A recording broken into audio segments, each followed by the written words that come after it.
Shalom, everyone. Boker Tov. Good morning, and thank you for joining us. Thank you to Raya and Mordechai for hosting the shir and broadcasting it live and posting it to our YouTube channel. Thank you for holding on for a short while. We have been learning the first Mishna of Perek Daled, the fourth chapter, and there are a few interesting points that I want to share with you about the author of this Mishnah. It's not just by chance that a certain tzaddik, a certain Tana, a certain author of the Mishnah, a certain tzaddik recites these statements. Very often, the statements are connected to the tzaddik which said it. And so, firstly, when we talk about Ben Zoma, so it's interesting that the Talmud states in Sota that from when Ben Zoma passed away, the orators of Torah stopped. In other words, it doesn't necessarily mean that there are no more orators of Torah, but it means basically that he was very unique in this sense.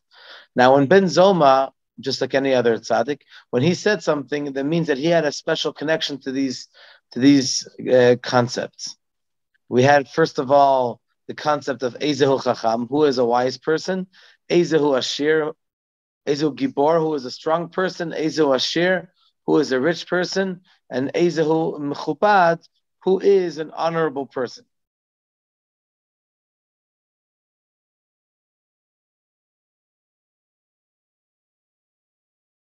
Specifically with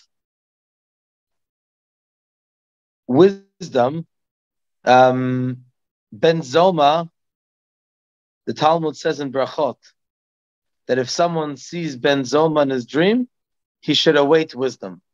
It probably means the words Ben Zoma. Also regarding strength, where do we see that Ben Zoma had a lot of strength? He was known for his ability to explain and to be an orator, like we just said. And that is Bina. Bina, according to the Kabbalah, is associated with Gevura. It's from the same kav, the same line of the left, so to speak. When it comes to wealth, Ben Zoma says, it's the Rashi says in Brachot that Ben Zoma was very wealthy. And regarding honor, that it says that because he had all of the above, he also received a lot of honor. So if there's someone that's going to tell us what kind of person is a true chacham, wise person, and which kind of person is a true strong person, a wealthy person, an honorable person, that is definitely Ben Zoma. An interesting point about Mechubad. We said, who is an honorable person? He who honors other people. It says in one of the sources that he who runs away from kavod, one who runs away from honor, hakavod rodefet acharav, honor, quote unquote, chases after him. So the question is, if someone runs away from honor, he's like humble, he doesn't want people to give him honor. So why should honor chase after him? Is he getting a punishment? He's running away from honor, from respect. And here the honor chases after him as if to say that he'll get the honor, but he doesn't like honor, no? He chooses not to have honor, not to look for respect. And the answer is that someone who truly runs away from honor, perhaps the honor does not run after them. But what does it mean when it says, whoever runs away from honor, honor chases after him? The explanation is because if he's quote unquote running away from respect, so he's making a big deal out of the respect. For example, there are some people who make believe as if they're running away from. They're not running away. They're just making it as if. And so then honor, respect chases after them because they're looking for it in a roundabout way. So at the end of the day, they'll probably get it. But someone who truly runs away from honor, someone who truly doesn't think about themselves, but they make themselves as being truly humble and not to take any credit for themselves, only what Hashem has given them or what others have given them. In that case, then the honor does not run after them. Hashem respects them, their will, and they will not be considered to be boastful.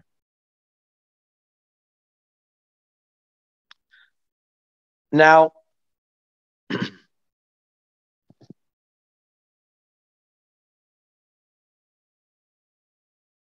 we want to learn over here for a moment, or for more than a moment, what is the secret for a fortunate marriage? And we're going to try to look into each of these four concepts of Chacham, Gibor, Ashir, and Mechubad, wise, strong, rich, and honorable, how we can try to see from these points how a person can have, Bezrat Hashem, a successful marriage. We are used to looking at these 4 points as external things, like we learned in the last couple of days. What defines if a person is Ashir? If a person is a wealthy person, how much money they have in their bank account? That is an external thing. And so on by wisdom, strength, and popularity. But it's not always those things which define a person. The Talmud tells us that before a person is born, the Malach, the angel, asks Hashem, is this fetus, child, going to be strong, wise, strong or weak, wise or stupid, rich or poor? And Hashem decides what the fate is going to be for this child. However, Hashem does not declare if the person is going to be a tzaddik or a rasha, righteous or evil, because this is considered to be in the realm of Yirat Shamayim, God-fearing, and that is up to the choice of a person. It's not only a one-time choice. At every minute of the day, a person has to do good or, God forbid, the opposite.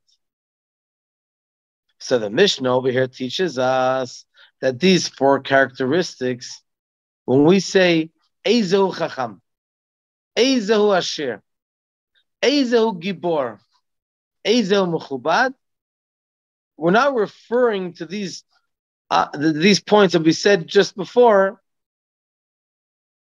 which was decreed upon from above. That's the external part of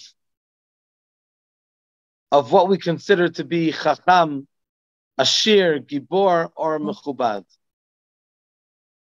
Over here, the Mishnah is teaching us about the innermost category of being wise, strong, rich, and honorable. And the same thing is with regards to marriage. As we know, 40 days before the child is formed, there's a heavenly voice which goes out and says, which calls out and says that this male is going to marry this female, which means it is decided upon from above who is going to be our soulmate for life. So according to that, maybe it was also decided for us what kind of marriage we should have. But according to the Mishna that we just learned, the external part is decided from above. But the neshama, the pnimiyut, the innermost part of what kind of marriage we should have, that is dependent only on us. So, on one hand, we know that we have a lot of work ahead. On the other hand, we need to know that it's in our hands to make it successful. The story is told about the tzaddik that lived here in Yerushalayim, actually right here in Nachlot, Rabbi Aryeh Levin, that he would work in teaching in a school in Yerushalayim. One time the children decided, there was one child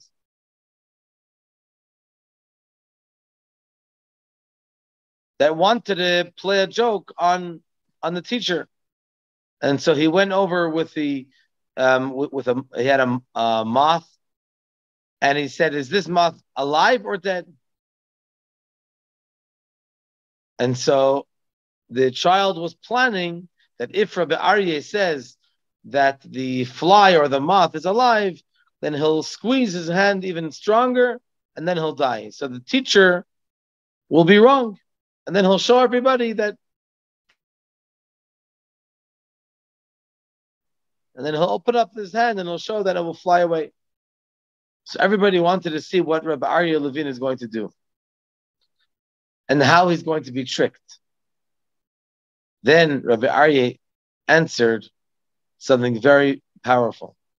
He said, the answer lies in your hands. So too in marriage, that the success of marriage lies in our hands. And we can translate these four ideas of wisdom, strength, wealth, and honor, interpret them into how we can look into the innermost part of our relationships, and to hopefully build them. They should be more successful.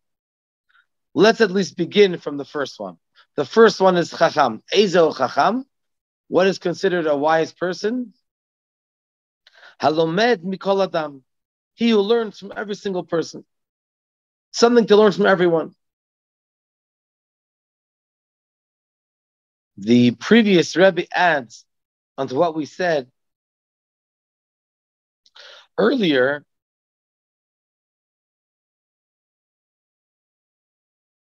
that a wise person is able to look into every single person and to learn from everyone their specialty. How is that possible? Because by divine providence, if Hashem brought it about that I should meet you, that means that there's something that we can learn one from another. Like it says in today's Yom Yom, it says a very interesting concept, that you can learn something from everyone, even from a thief. He said, Rabbi Zusha of Anipal, he said you can learn 7 things from a thief. First of all, to be quiet, secretive, and modest. Well, not really modest, but the way we can learn from it is they should be modest. He also puts himself in danger. He's very focused on the goal. Even something small is considered like a big deal. He works very, very hard. He works quickly. He trusts in Hashem. This is funny. Trusts in Hashem that Hashem is going to help him in his mission. And finally, if he didn't succeed the first time, he tries again and again until he succeeds. And so even a bad midah, a bad attribute, you can learn something good from that. So if we come to what is the wisdom of in relationships, in marriage, so it's clear that the wisdom is not measured by the academic accomplishments of the husband or the wife. Also not in how knowledgeable they are in worldly matters. Because a wise person that knows the